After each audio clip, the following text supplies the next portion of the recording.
Assalamualaikum warahmatullahi wabarakatuh. Halo anak-anak semua. Hari ini kita akan belajar tema 3, subtema 1, pembelajaran ke-1. Sudah siap untuk belajar hari ini? Kalau sudah siap, mari kita mulai belajarnya ya. Perhatikan gambar yang ada di hadapan kalian. Gambar apa itu? Ya, itu adalah gambar buah-buahan dan sayur-sayuran. Apakah kamu selalu makan makanan seperti pada gambar ini? Wah, kalau iya, bagus sekali dan teruskan kebiasaanmu dalam memakan buah dan sayur. Jika belum mulai makan buah dan sayur, ayo belajar makan buah dan sayur karena bagus untuk kesehatan kita. Makanan yang sehat dan bergizi dapat menjaga kesehatan organ pencernaan. Biasanya, kita mengenal jenis makanan dari promosi yang disajikan dalam bentuk iklan. Apa sih iklan itu? Perhatikan, kita akan membahas tentang iklan.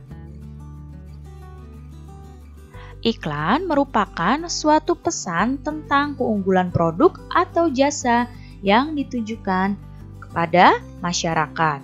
Jadi, dalam iklan itu fungsinya untuk membujuk orang-orang agar tertarik pada barang dan jasa yang ditawarkan.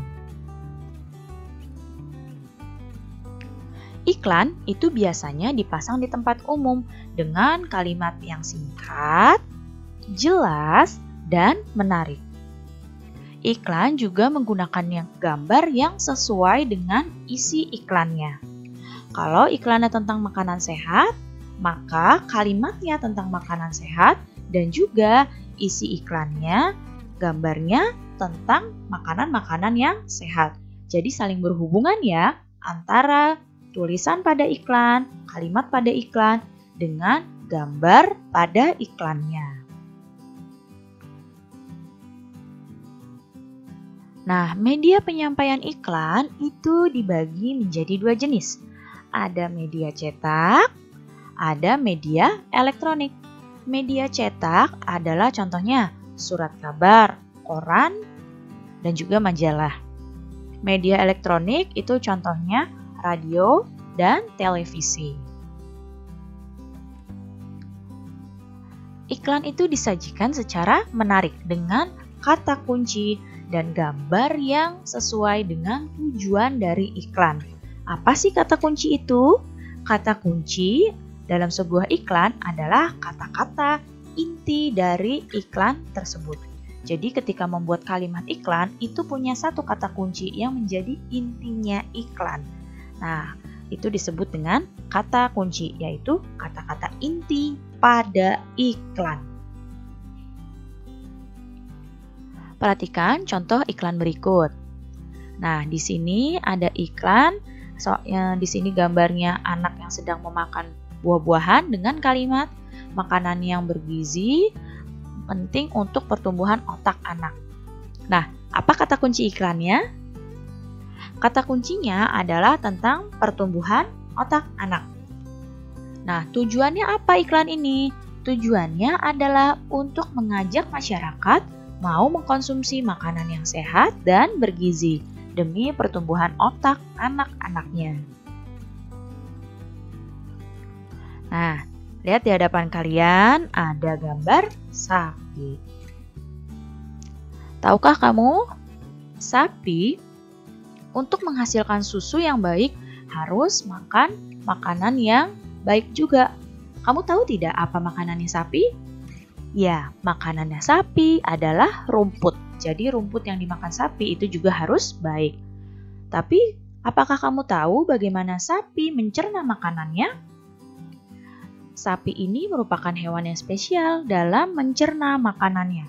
Beda dengan hewan-hewan yang lain. Kita akan bahas bagaimana cara sapi mencerna makanannya.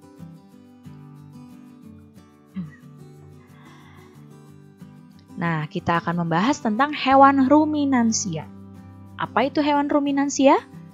Hewan ruminansia adalah kelompok hewan mamalia yang biasa memakan makanannya 2 kali dan dikenal dengan hewan memamah biak. Pada hewan ruminansia terdapat 4 bagian lambung dengan fungsi yang spesifik. Apa saja hewan ruminansia itu? Ada sapi, kerbau, rusa, domba, kambing, dan kijang.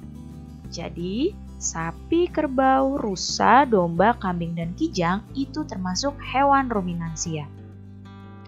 Jadi, hewan ruminansia ini memiliki cara makan yang berbeda, cara pengolahan makanan yang berbeda dengan hewan mamalia lain. Ya, karena punya 4 bagian lambung dengan fungsi yang spesifik. Kalau hewan-hewan lain yang mamalia itu hanya punya 1 bagian lambung. Apa saja bagian lambung pada sapi? Nah, ini adalah gambar sapi dengan organ pencernaannya. Perhatikan baik-baik. Pertama, sapi makan masuk melalui mulut. Di mulut sapi ini terdapat gigi, lidah, dan saliva atau ludah.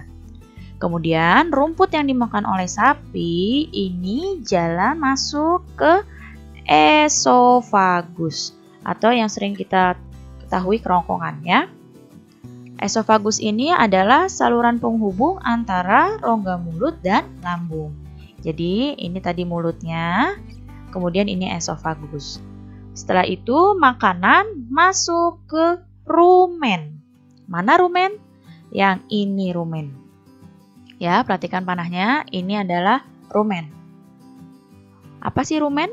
Rumen itu tempat terjadinya pencernaan dengan bantuan mikroba atau bakteri. Di sini, makanan yang dicerna itu jadi bubur. Nah, ketika sapi beristirahat, makanan yang tadi sudah dicerna akan balik lagi ke mulut untuk dikunyah kembali. Ini yang disebut dengan memamah biak. Jadi ketika sapi makan rumput, masuk ke rumen. Nah, di rumen ini setelah dicerna balik lagi ke mulut, kemudian dikunyah lagi sama sapi. Ya. Kemudian retikulum. Nah, ini adalah retikulum ya, yang sini. Di retikulum itu makanan mengalami proses fermentasi dengan bantuan bakteri, anaerob dan protozoa. Di sini juga terjadi penyaringan benda-benda asing yang masuk bersama makanan agar tidak masuk ke omasum. Yang mana omasum? Omasum yang ini ya, ini adalah omasum. Di omasum ini makanan dicerna dengan bantuan enzim-enzim pencernaan. Kemudian setelah omasum ini ada abomasum. Yang mana? Nah, yang ini adalah abomasum.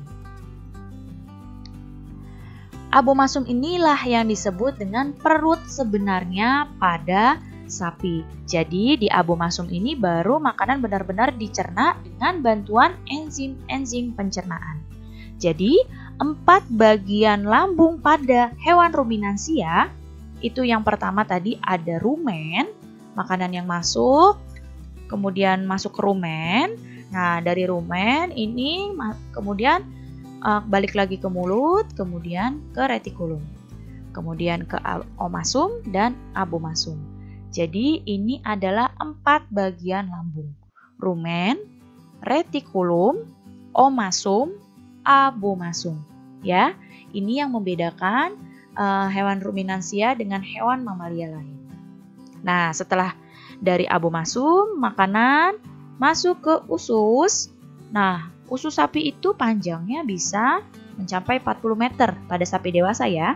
Dan di dalam usus juga terjadi penyerapan makanan dan juga fermentasi. Nah, setelah makanan diserap, sisa-sisanya fesesnya keluar melalui anus. Nah, jadi ini adalah bagian-bagian pada pencernaan hewan ruminansia. Nah, ini adalah alur pencernaan pada hewan ruminansia. Perhatikan. Pertama, makanan masuk melalui mulut, kemudian ke esofagus, dari esofagus ke rumen atau disebut dengan perut besar, masuk ke rumen, dari rumen balik lagi ke mulut untuk dikunyah lagi oleh hewan ruminansianya. Contohnya oleh sapi, balik lagi ke mulut, dikunyah oleh sapi ketika sedang beristirahat atau kita sebut dengan memamah biak. Nah, dari mulut ini makanan yang sudah dimamah biak yang kedua kalinya masuk ke retikulum atau ke perut jalan.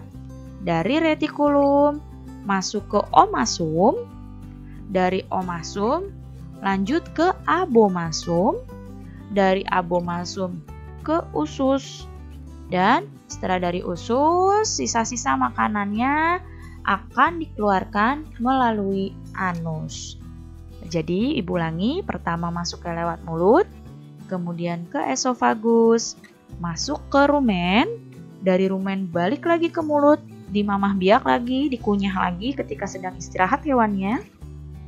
Kemudian masuk ke retikulum, kemudian ke omasum, abomasum, usus, kemudian sisanya keluar ke anus. Baik anak-anak, cukup sekian ya penjelasan Ibu kali ini. Mudah-mudahan kalian dapat paham dan mengerti. Terima kasih anak-anak semua. Sampai jumpa lagi. Wassalamualaikum warahmatullahi wabarakatuh.